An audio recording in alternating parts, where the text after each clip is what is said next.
¿A cuántos Dios nos sacó de Egipto y de casa de servidumbre? Dele gloria al Señor, aleluya. Bendito el nombre del Señor nuestro Dios.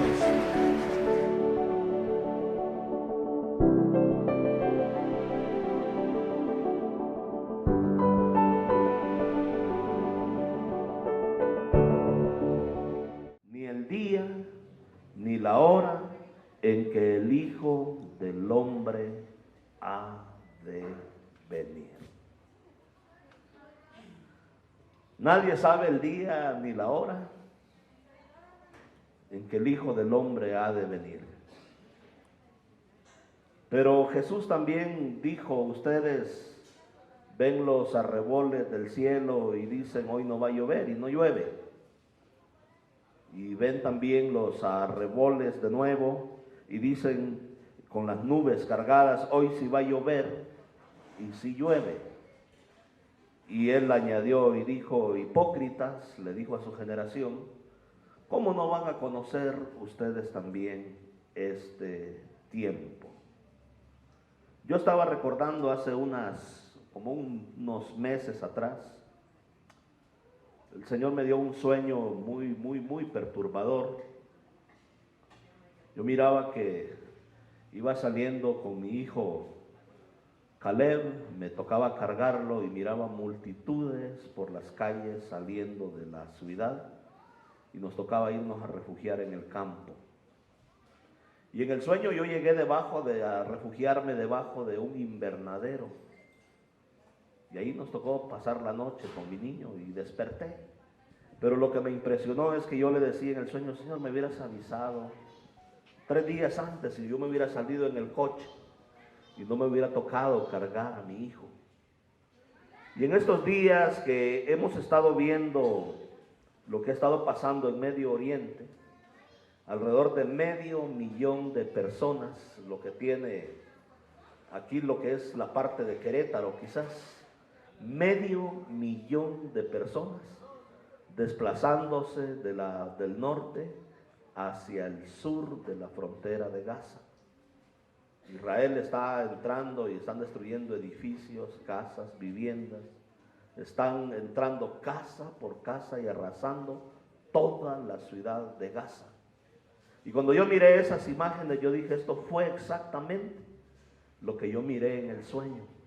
Miles y miles de personas saliendo de las ciudades para refugiarse en el campo, porque Dios no los está esperando un lugar de refugio o un albergue o algo ya arreglado a donde les agarre la noche. Ahí les toca quedarse.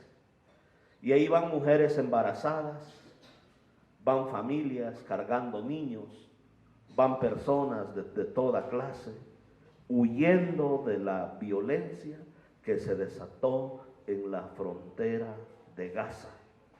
Y esa es una situación de lo complejo que se está poniendo nuestro mundo, porque previo a la venida de nuestro Señor Jesucristo habrá sufrimiento en la tierra, habrá dolor, habrá expectación, habrá gran clamor en la gente. Las cosas no se están poniendo fáciles, y es porque hay algo que se avecina a venir en medio de nosotros, y es que como iglesia estamos esperando el retorno y la segunda venida de nuestro Señor y Salvador Jesucristo. Él está a las puertas, mis hermanos, y en el momento en que nosotros menos esperemos, los cielos se llenarán de su gloria y el Señor vendrá con poder y gran gloria a llevar a sus escogidos. ¿Cuántos me dicen amén? Aleluya. Dele gloria al Señor en esta preciosa hora. Aleluya.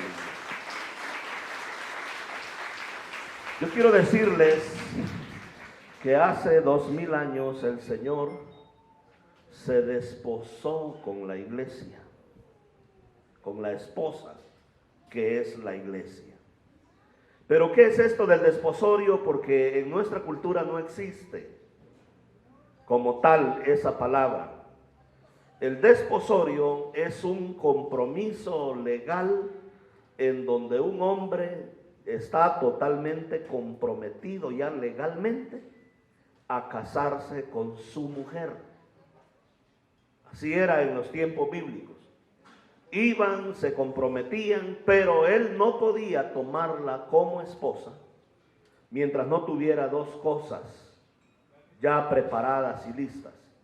Lo primero es que tenía que tener un lugar a donde llevar a vivir a la esposa con la cual él se estaba comprometiendo, con la cual él se estaba casando.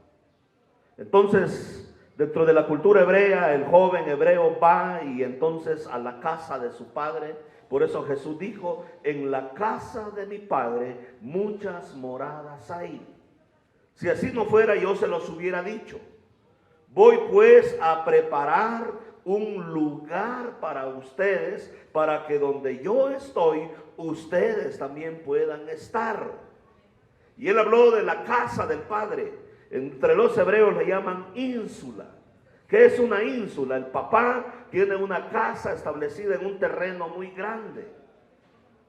Y en ese terreno, entonces el papá le dice: ¿sabes qué, hijo? Ya te comprometiste a casarte, tienes todo mi apoyo, echa mano de todos mis recursos y construye una casa digna para tu mujer. Mira, ellos no van a rentar o a tirar el dinero. Ese joven no puede casarse y él dice: híjole, no voy a poder tener a mi amada a mi lado mientras yo no trabaje duro y haga una casa digna que sea de la aprobación de mi padre. Porque el papá está viendo todo lo que él hace. Y entonces él se fue a preparar un lugar para nosotros, para que donde él está, nosotros también podamos estar con él.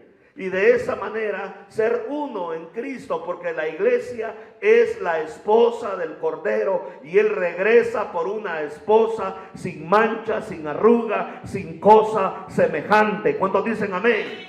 Así lo dice la palabra del Señor nuestro Dios. Aleluya.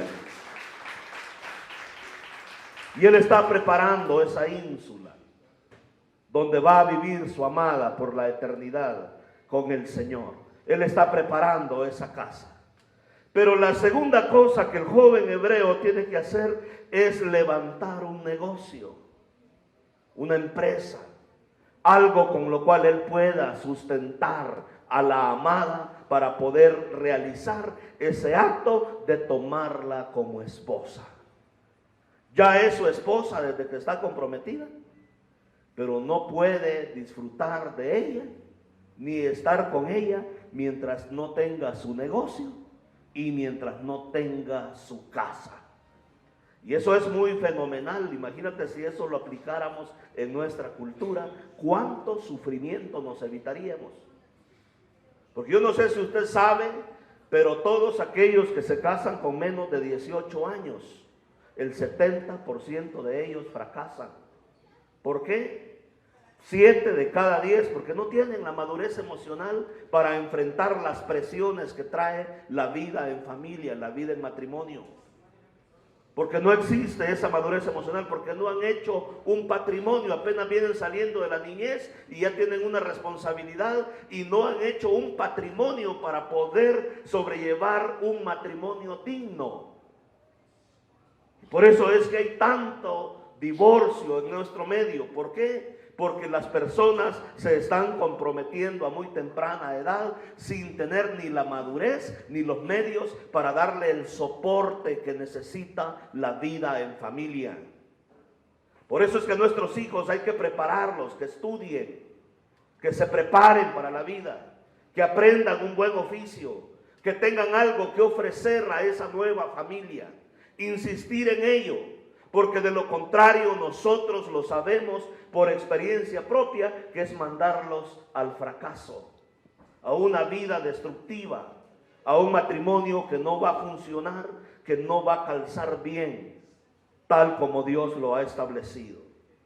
Y entonces el Señor dice que el reino de los cielos será semejante a 10 vírgenes que tomando sus lámparas salieron a recibir al esposo. Jesús siempre vino a hablarnos acerca de un reino. Lo más importante no es el reino terrenal. Este reino terrenal, insistimos, es efímero, es transitorio, es mientras peregrinamos aquí en la tierra, pero la Biblia dice que las naciones se afanan para el fuego. El ser humano ha puesto tanto su corazón en esta vida y en este mundo que muchas veces nos olvidamos que nuestro llamado no es a colonizar este mundo. Nuestra ciudadanía está en los cielos, donde mora nuestro Señor y Salvador Jesucristo. Aleluya, bendito sea el nombre de nuestro Dios.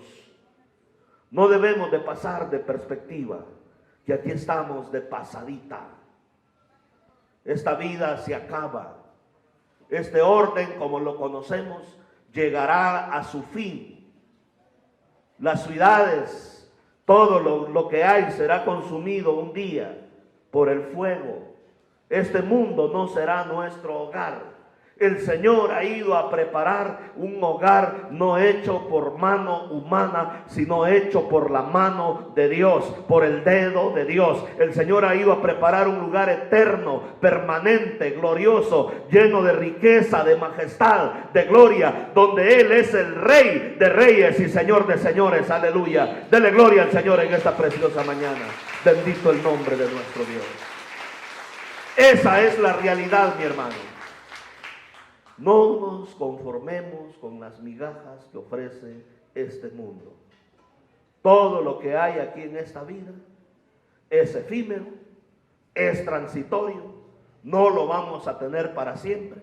Nuestra ciudadanía no es de la tierra, nuestra ciudadanía está en los cielos. Y la Biblia nos llama a que echemos mano de la vida eterna, a que echemos mano de lo que Dios ha ido a preparar para cada uno de nosotros. El Señor habló del reino de los cielos, es el cielo reinando en medio de nosotros. Nuestra ciudadanía está en los cielos, nuestro nombre está inscrito en los cielos. Tenemos un documento allá en los cielos. Por haber creído en Cristo Jesús, nuestro nombre está escrito en los cielos. ¿Cuántos dicen amén? Aleluya. Dele gloria al Señor nuestro Dios. Aleluya. Pero dice que habían 10 vírgenes que tomaron sus lámparas para salir a recibir al esposo. En los pueblos de Israel, imagínate, quizás si era un pueblo de 50,000, pues quizás 10 de esas mujeres estaban comprometidas. Y cuando el padre daba el visto bueno y decía, ¿sabes qué, hijo? Ya prepara la boda, las mesas, todo, pero todo era una sorpresa. Y ahí llegaba un heraldo, un anunciador al pueblo. Allá en El Salvador, en algunos pueblos, yo estuve haciendo misiones en El Salvador, tienen una bocina. En la sierra hacen algo similar en algunos lugares. Y a través del altavoz ahí dan todos los anuncios. El pueblo se da cuenta de todos los anuncios. Fulana de tal hizo tamales y dice que pueden ir a comer hoy a su casa. Y ahí lo estás oyendo, ¿verdad? Que el día de hoy va a haber una reunión en tal lugar con el presidente municipal. Y ahí lo dicen en el altavoz. Y entonces alguien, un heraldo, un vocero, salió en alta voz a decir al pueblo, hay boda, viene el esposo. Todas las vírgenes que estaban desposadas dicen, ¿será el mío? ¿Será el mío? Me tocará hoy. ¿Y sabes qué? Todas se ponen sus vestidos, toman sus lámparas, y como es la medianoche y no se mira, para que le vean el rostro, llevan sus lámparas encendidas y salen todos a la entrada de la ciudad, todas las vírgenes que están desposadas para recibir al esposo. Porque todas dicen, será el mío, será mi esposo, será mi esposo. Y de todas maneras, si no es su esposo, las que están desposadas y todavía no les tocó su turno, entran a las bodas y sirven como las damas de honor que van acompañando a la novia que ese día le llegó el esposo. Y hay banquete, y hay delicias, y hay toros que han sido sacrificados, y el banquete está servido, y hay una gran fiesta. Y normalmente las fiestas en Israel duraban una semana, duraban 7 días. Es algo tan maravilloso. Imagínate tú la fiesta que el Señor fue a preparar. David decía: cuán hermosa es la heredad que me ha tocado. La escritura dice: cosa que ojo no vio, ni oído oyó, que ni siquiera ha subido al corazón del hombre, son las cosas que Dios ha ido a preparar para los que le aman. Es una sorpresa. Cuando la Biblia habla de la nueva Jerusalén que va a descender del cielo, y va a descender no hecha por la mano del hombre, sino por la mano de Dios, y habla de la belleza que tiene esa ciudad, una ciudad de cristal, con puertas de perlas preciosas, calles de oro, hay un río preciosísimo, hay un mar de cristal. Pero lo más precioso que hay ahí es que ahí no hay sol, ni necesidad de luz, ni de día, porque la presencia del Señor alumbra ese lugar. Aleluya, Dios está ahí, y esa es nuestra meta, estar con Dios por toda una eternidad. Aleluya, dele gloria al Señor nuestro Dios.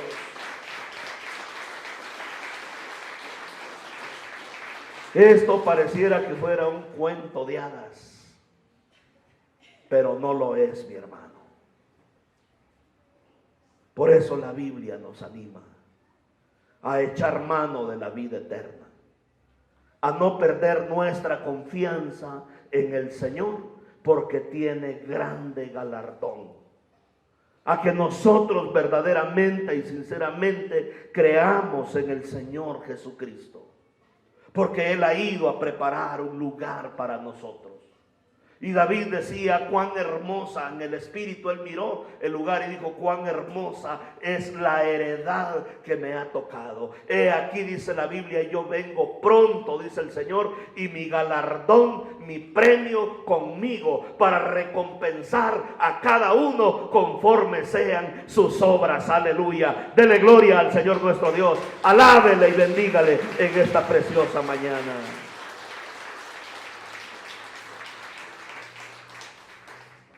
Aunque habían 10 vírgenes que salieron a recibir al esposo, la Biblia dice que 5 de ellas, o sea, la mitad de ellas, eran prudentes, pero las otras 5, o sea, la otra mitad, eran insensatas, personas sin sabiduría.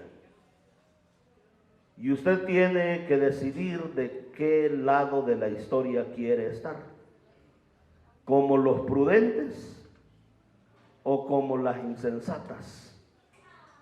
Porque, mis amados hermanos, lastimosamente yo quiero dejarle bien claro: no todo aquel que le diga Señor, Señor, va a heredar el reino de los cielos.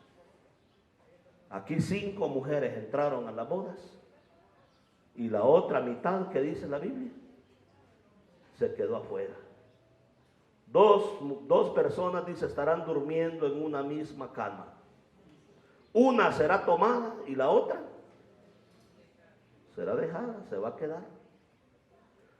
2 estarán moliendo en un molino. Una va a ser arrebatada y la otra será dejada. Y la Biblia nos dice muy claramente de que no todo el que me dice Señor, Señor, va a heredar el reino de los cielos, sino aquel que hace la voluntad de mi Padre que está en los cielos. Si yo me descuido y hago lo que a mí me da la gana y dejo de hacer la voluntad de Dios y comienzo a hacer lo que me da la gana y Cristo viene, me quedo, mis hermanos. Por eso es que nosotros tenemos que tener bien clara la doctrina bíblica y basarnos en la Biblia, no en lo que dijo Calvino, en lo que dijo estos son hombres. ¿Qué dice la Biblia? La palabra de Dios. Si la Biblia dice que una mujer será tomada y la otra dejada, yo lo creo, hermanos. Si la Biblia dice que 5 mujeres, la mitad de ellos, entró a las bodas a regocijarse con el Señor y las otras se quedaron afuera y les dijo, no las conozco, yo lo creo. Si usted quiere creer otra cosa, es su problema. Pero lo que yo estoy exponiendo aquí es Biblia. Es palabra de Dios, y no se enoje conmigo, porque yo simple y sencillamente soy un portavoz de Dios. Yo no tengo un mensaje propio. Yo vengo aquí nomás a exponer la verdad de Dios. Si usted quiere abrazarla, tomarla bien. Si usted no quiere tomarla ni abrazarla, no hay ningún problema conmigo, pero usted va a tener problemas en aquel día, en la eternidad. Y así de claro. Simplemente somos mensajeros que venimos en nombre de Cristo a decirle, mire, apercíbase, haga las cosas bien. Porque si el Señor le halla haciendo las cosas chuecas, si el Señor le halla sin tener la lámpara encendida, sin tener aceite en su vida, yo quiero decirle que usted va a tener serios problemas en aquel día para volar y estar en la presencia de nuestro Dios. A mí me impresiona esta historia, porque la mitad entró a las bodas y la otra mitad se quedó afuera.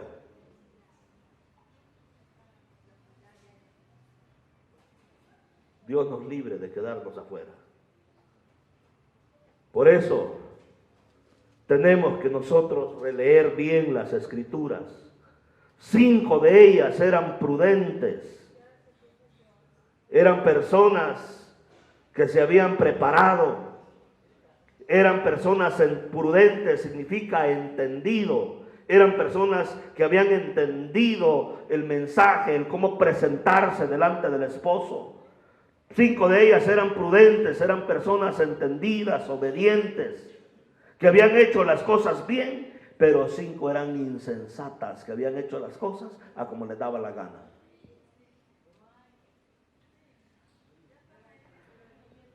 Lo interesante es que en esta historia, dice el verso 3, que las insensatas, tomando sus lámparas, no tomaron consigo aceite. Mas las prudentes tomaron aceite en sus vasijas, juntamente con sus lámparas. Voy a explicar esto. Escuche bien. Las 10 vírgenes, las 10 mujeres, el 100% de ellas tenían lámparas, ¿sí o no? Tenían lámparas. En el Salmo 103, 105 dice, lámpara es a mis pies tu palabra. ¿Y qué más dice? Y lumbrera a mi camino. Lámpara es a mis pies tu palabra y lumbrera a mi camino. En otras palabras, hermanos, las 10 vírgenes tenían acceso a la palabra de Dios. Eran gente que iba a la iglesia, que estaban escuchando el mensaje, que estaban escuchando lo que Dios estaba hablando, lo que Dios estaba diciendo. Pero nomás la mitad de ellas hicieron algo extraordinario, que tomaron vasijas llenas de aceite. El salmista dice en el Salmo 23, mi copa está rebosando. Mi copa está rebosando. Y es que yo quiero decirle, mi amado hermano, que no es suficiente con que nosotros tengamos acceso a la palabra. Si hay alguien que se sabe la Biblia mejor que usted y yo, ¿sabe quién es? El diablo. Se la sabe de pe a pa, de la A a la Z. Se la citó a Jesús. Le citó el Salmo 91 y le dijo, échate del pináculo del templo, porque escrito está, a sus ángeles mandará que te guarden en todos tus caminos para que tu pie no tropiece en piedra. Échate porque escrito está. Y el diablo citó la Biblia. Si hay algo que el diablo se sabe es la Biblia, pero no deja de ser diablo.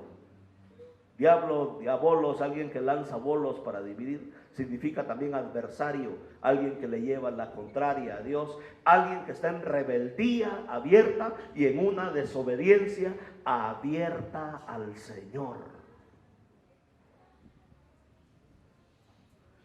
Entonces, con esto, ¿qué estamos nosotros diciendo en esta preciosa mañana? Mis amados hermanos, que no es suficiente con que nosotros escuchemos la palabra del Señor. Ese es el problema de la religión. Yo le decía a mi esposa, mira, la gente religiosa lee la Biblia. Sí se las leen, yo he estado ahí. Y ahí leen y vamos a leer, dicen, el Santo Evangelio. Y leen una porción de las Escrituras. Pero saliendo del bautismo, saliendo de lo que van a hacer, van y se emborrachan.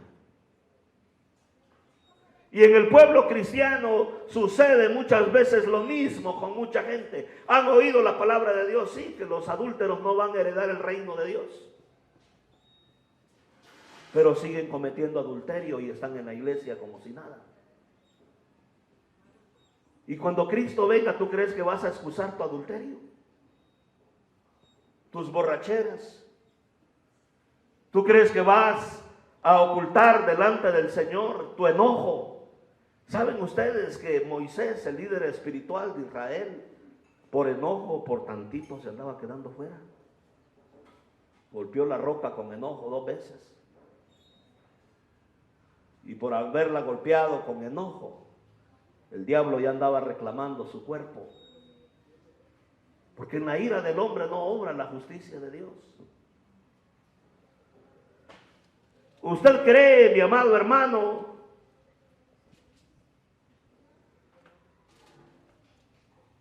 que no es suficiente con que seamos oidores de la palabra de Dios, sino hacedores?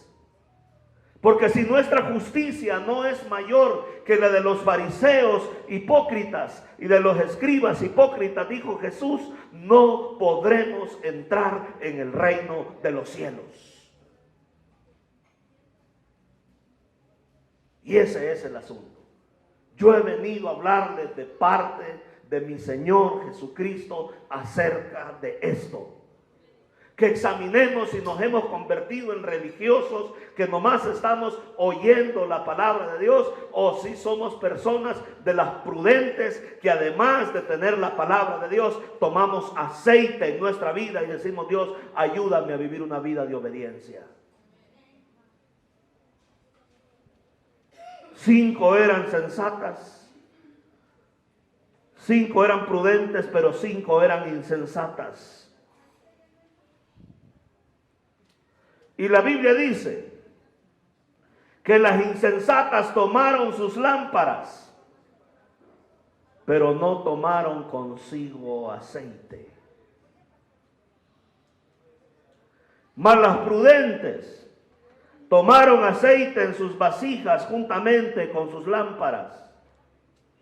Y tardándose el esposo, cabecearon todas y se durmieron. Pero a la medianoche se oyó un clamor que dijo, he aquí, viene el esposo, salid a recibirle. Yo quiero decirle con toda categoría en esta mañana, Cristo viene lo más pronto de lo que nosotros muchas veces estamos creyendo. El Señor no retarda su promesa, según algunos la tienen por tardanza, sino que es paciente para con todos, no queriendo que ninguno perezca, sino que todos procedamos al arrepentimiento. Lo que Dios está buscando es arrepentimiento en nuestras vidas, porque Cristo viene pronto. ¿Cuántos dicen amén? Aleluya.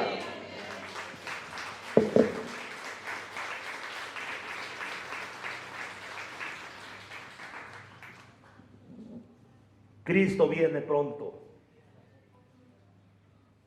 A la medianoche dijeron, viene el esposo. Y dice la Escritura,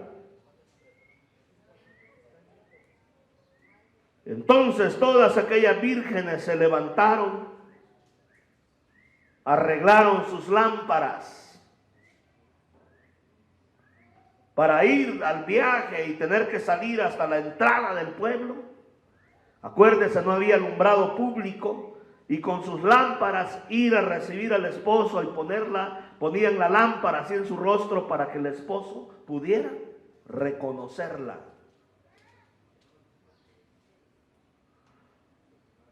Y las insensatas dijeron a las prudentes: dadnos de vuestro aceite, porque nuestras lámparas se apagan. No se puede, mis amados hermanos, vivir la vida cristiana con la unción o el aceite de otro. Veamos nosotros en la pandemia. En la pandemia se cerraron las iglesias, se apartó del Señor y hasta el día de hoy no han regresado a la vida cristiana. Mucha gente, miles, millones en el mundo. ¿Por qué, hermanos?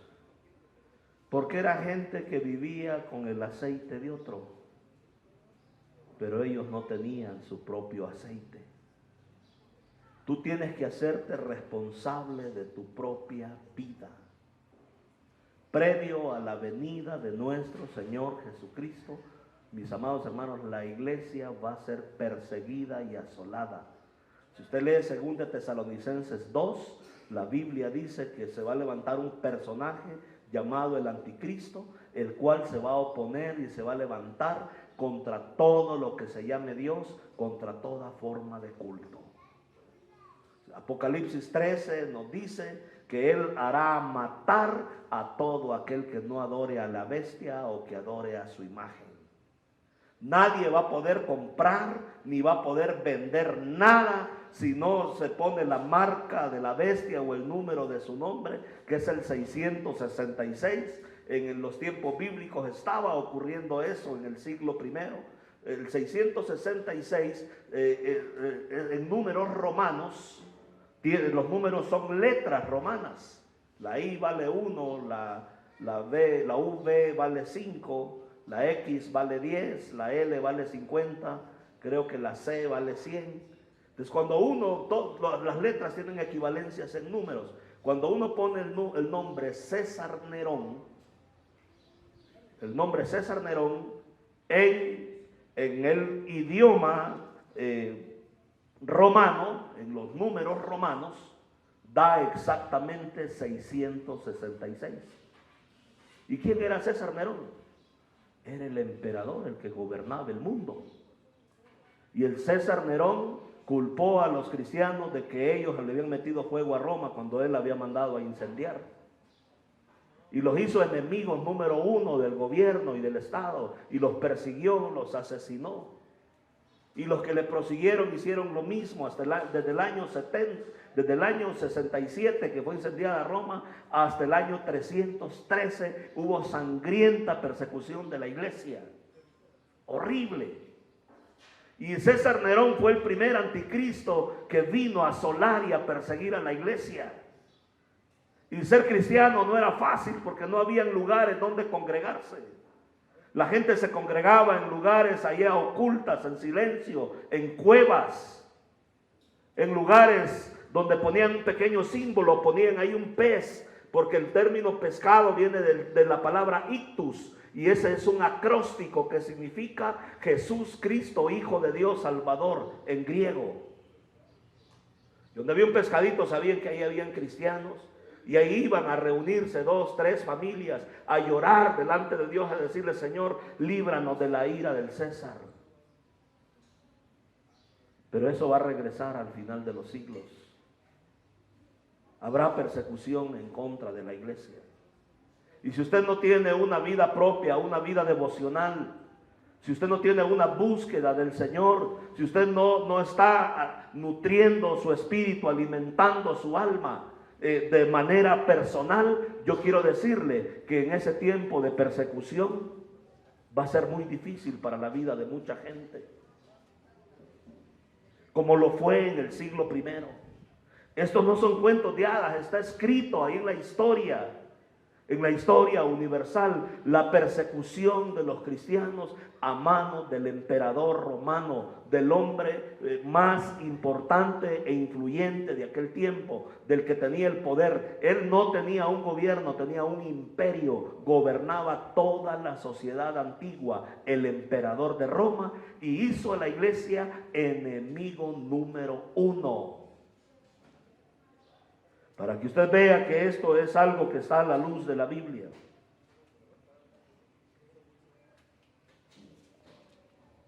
Ahí en segunda de Tesalonicenses,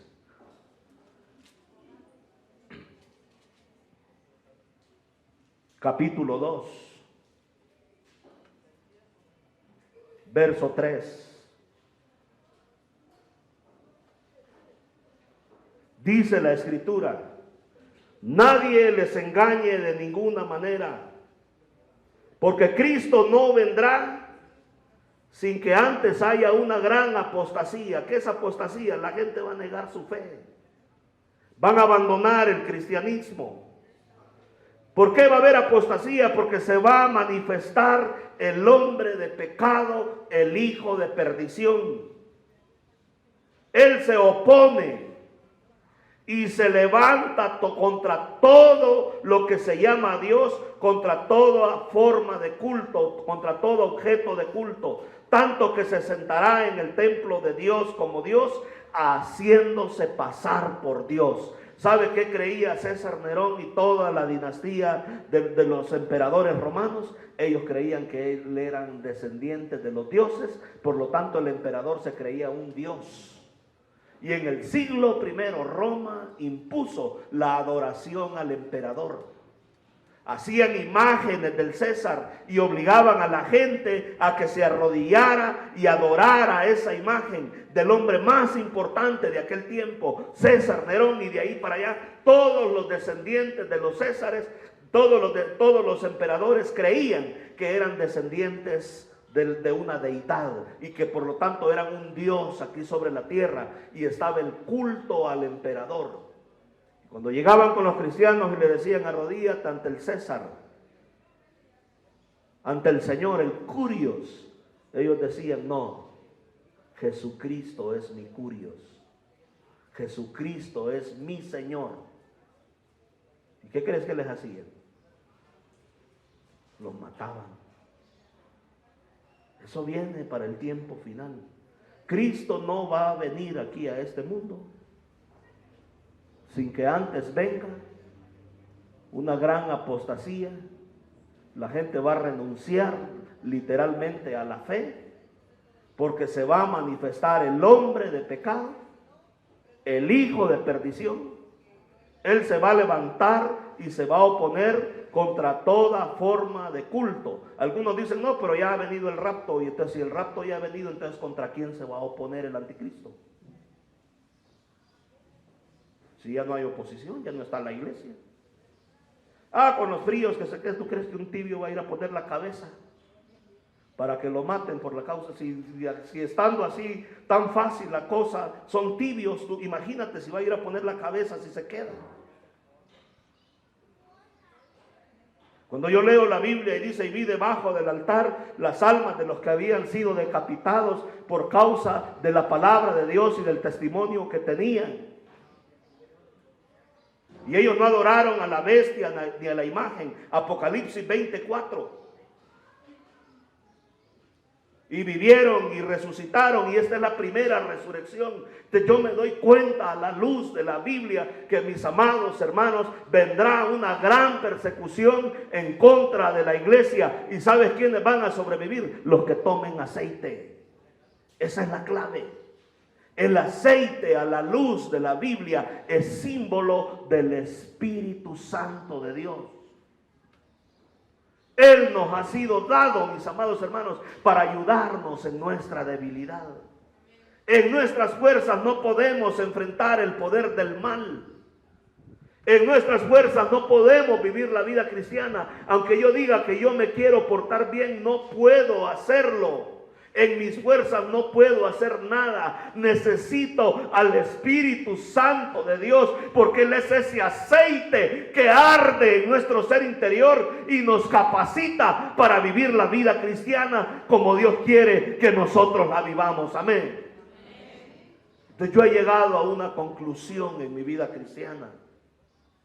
Yo le he dicho: Espíritu Santo, por favor, no me dejes ni me abandones. Vive en mí, Señor. Llena mi alma, llena mi ser. Yo no quiero hacer nada, Señor, que no esté dirigido ni avalado por ti, porque hay gente que hace lo que le da la gana hoy en día. y ni siquiera le preguntan al Espíritu Santo si es algo que viene de Él. Actúan por inercia. Ya no me gusta esa iglesia y me voy a otra porque aquí no predican la verdad. Y aunque el pastor viva allá de rodillas y les esté predicando la Biblia, jamás llena las expectativas. ¿Por qué? Porque no andan buscando a Dios. Andan buscando emociones, no a Dios. Cuando alguien busca a Dios, sabe si lo que se le está predicando es la palabra de Dios o le están llenando la mente de mentiras. Y necesitamos, iglesia, ser guiados por el Espíritu Santo de Dios. No hacer las cosas a como a mí me da la gana, a como yo quiero. La Biblia habla de soportarnos los unos a los otros y cumplir así la ley de Cristo. Y si habla de soportarnos es porque hay veces que es difícil soportar a otro hermano, amarlo. Pero ese es el llamado que Dios nos ha hecho a la luz de la Biblia. El problema de las vírgenes insensatas es que ellas no tomaron consigo aceite y querían alumbrar con la luz de otro, con aceite ajeno.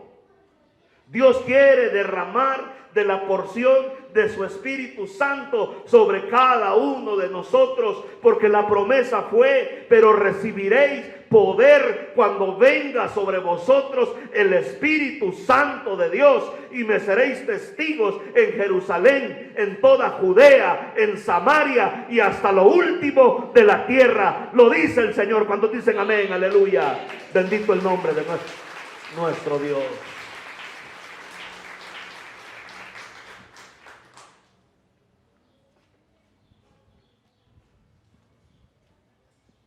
El Espíritu Santo es el regalo más precioso, es lo más valioso que nosotros podemos tener en nuestra vida. Yo no sé, hermanos, qué haría yo sin el Espíritu Santo. No podría hacer absolutamente nada. El Señor sabe los que son suyos. Y apártese de iniquidad todo aquel que invoca el nombre de Cristo. ¿Sabe por qué se llama Espíritu Santo? Porque lo que Él produce en nosotros es santidad. No produce religión, ni cara de santo, no, santidad. Él nos perfecciona. Él es quien forma la imagen de Dios en nosotros. Por eso se llama Espíritu Santo, porque lo que Él desea hacer en su iglesia es poner la marca de la santidad de Dios en nosotros. Y cuando el Espíritu Santo de Dios viene a nuestra vida, nos va a guiar al arrepentimiento, nos va a ayudar a decir: Señor, perdóname porque he practicado, Señor, la lujuria.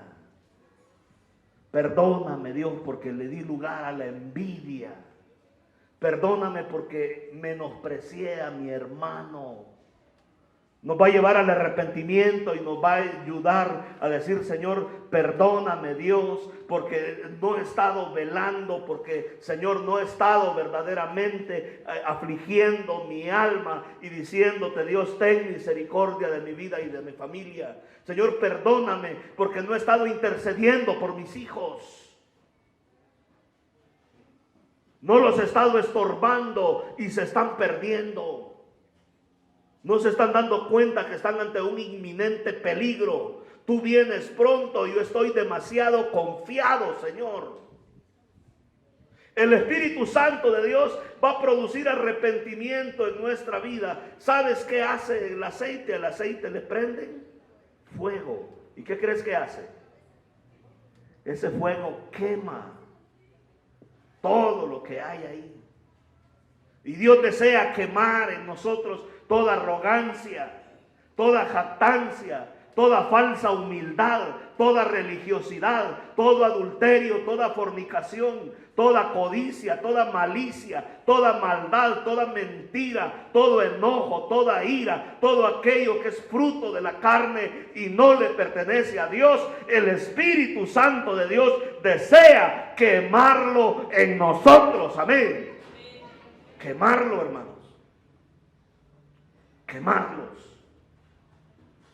Quítese de vosotros, dice la Escritura, toda amargura, todo enojo, toda ira, toda contienda, toda malicia. Quítese, arránquenlo de sus vidas. Porque por esta causa viene la ira de Dios sobre los hijos de desobediencia. El Espíritu Santo de Dios no va a convertir gente religiosa. El Espíritu Santo de Dios va a traer arrepentimiento a nuestra vida. De verdad, hermanos. Y te van a salir las lágrimas y le vas a decir: Señor, perdóname. Porque me he dado cuenta, Dios, de que soy humano. Y a esta carne le gusta pecar, le gusta hacer lo malo. Perdóname, Dios. Porque yo quiero estar contigo por toda una eternidad.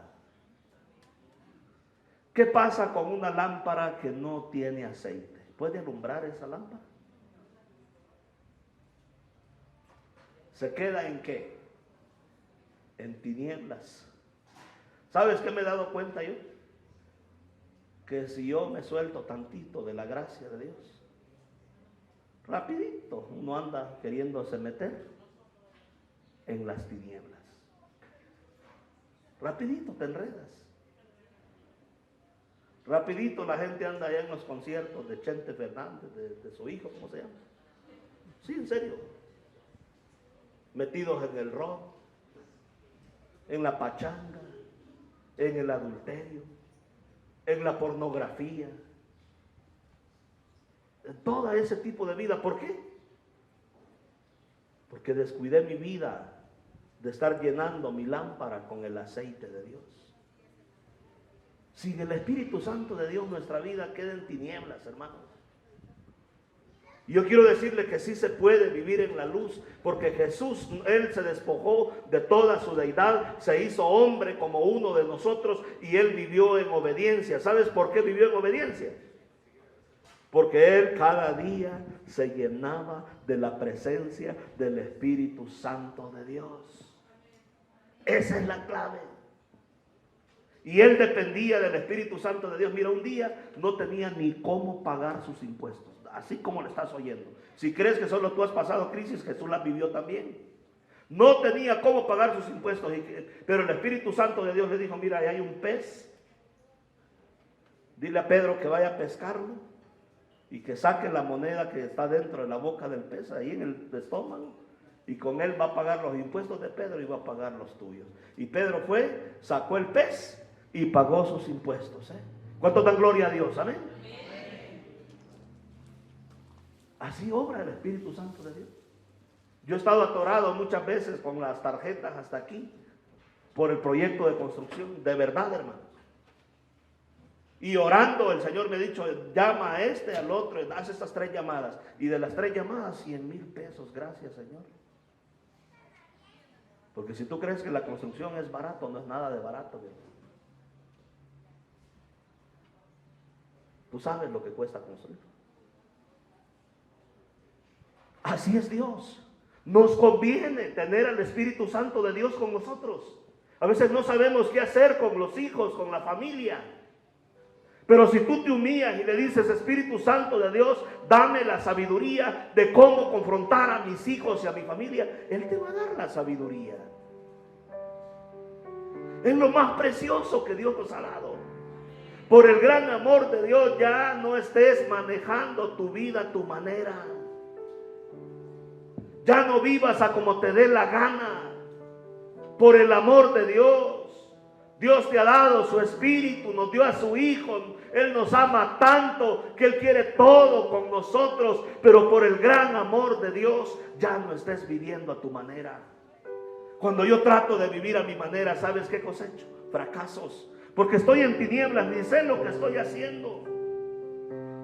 Pero cuando dejo que el Espíritu de Dios alumbre mi vida y le digo, Señor, enséñame, yo no sé cómo pastorear tu iglesia, Señor. Es que es tu iglesia, no es la mía. Esto es espiritual, no es humano. Señor, enséñame y ayúdame. Pero muchas veces tenemos que venir delante de Él, admitiendo que la hemos regado, admitiendo que no sabemos cómo gobernar nuestra vida, admitiendo nuestros fracasos, nuestros yerros, y diciendo al Espíritu Santo de Dios, yo no sé nada, pero tú lo sabes todo. Yo no sé, Señor, cómo voy a pagar estas deudas. Yo quedé endeudado después de la pandemia. Fueron 8 meses que tuve a mi esposa enferma. Pagaba a diario para cuidarla. Mis tarjetas estaban endeudadas. Debía mucho, cientos de miles. Yo no decía nada, me callaba. En la pandemia nuestro salario se bajó a la mitad. No había para más. Y un día yo me arrodillé con lágrimas con mi esposa y le dijimos, Espíritu Santo de Dios, lo único que hemos hecho es obedecerte en venir a México a predicar tu palabra. Y perdóname porque desde el comienzo yo me tuve que venir con una deuda porque mi iglesia dijo, yo no te apoyo para ir a México. De verdad, hermanos. Mi cuñada me prestó $7,000 para poder venirme a trasladarme a México. Yo le dije, Señor, perdóname porque me vine con una deuda y no te creí. Libérame. Unos 8 días después yo tuve un sueño y en el sueño oí una voz que me dijo, yo voy a pagar todas tus deudas. De verdad, hermanos. Yo no estoy diciendo aquí mentiras. ¿Y sabes qué? Dios pagó mis deudas. Eran cientos de miles de pesos. Hasta la casa me la pagó. Porque el banco me había prestado una parte, la otra la compré con lo que vendí yo en Honduras. Todo lo resolvió el Señor. Pero tuve que pedir su ayuda.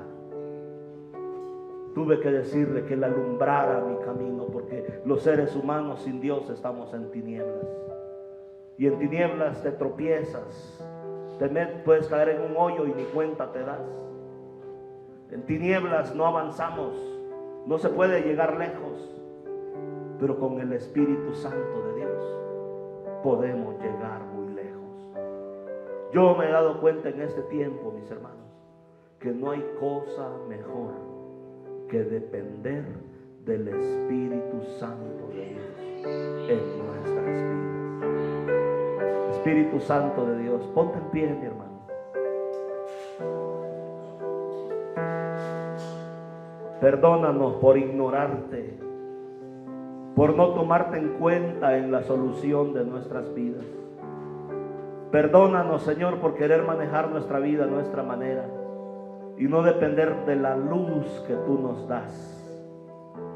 Señor, aquí hay gente con tantos problemas, con tantas dificultades, que no te están tomando en cuenta a ti, Señor. Tu palabra dice que hemos cavado cisternas rotas que no retienen el agua. Y muchas veces no te hemos tomado en cuenta, ni te hemos creído, ni hemos clamado para que nos ayudes. O hemos desmayado en el creer y en el clamar. Y Señor, pero aquí estamos para que renueves nuestra vida. Queremos comenzar diciéndote, Dios, queremos reconciliarnos contigo. Queremos que nos perdones en esta preciosa mañana. Perdónanos por hacer nuestra voluntad, por hacer lo que nos da la gana, por lo que creemos que es correcto, sin haberte preguntado si lo que yo estoy haciendo, Señor, es lo correcto en mi vida. Señor, perdóname, Padre. Y aquí estoy, Espíritu Santo de Dios, abierto a tu voz, abierto a tu voluntad, Señor. Si usted quiere venir a que el Espíritu Santo de Dios le ministre en esta mañana. Yo quiero decirle, aquí hay instrumentos de Dios que pueden ayudarle. Acérquese aquí al altar, venga. El Señor dice, vengan a mí los que están cargados, los que están cansados. Yo les voy a hacer descansar. El Señor está aquí, iglesia. Dios te ama, acércate a Él. La Biblia dice, acérquense a Dios y Dios se acercará a ustedes. Suba aquí al altar, venga. Aquí está la presencia de nuestro Dios. Ya no siga intentando las cosas en sus fuerzas. Mire, yo ni el vicio pude dejar en mis fuerzas. Yo tiraba los cigarros y los volví a recoger. Dejaba la bebida y a los 8 días estaba haciendo lo mismo. Hasta que le dije, Señor, yo no puedo con mi vicio. Yo no puedo con esto, Dios. Pero tú sí puedes, Señor. Ayúdame. Ayúdame, Señor. Clame al Señor. Clame, dígale. Ayúdame, Señor. Ayúdame. Porque yo no puedo, Señor, con mi vida. Pero tú sí puedes, Espíritu Santo de Dios. Aleluya, Señor.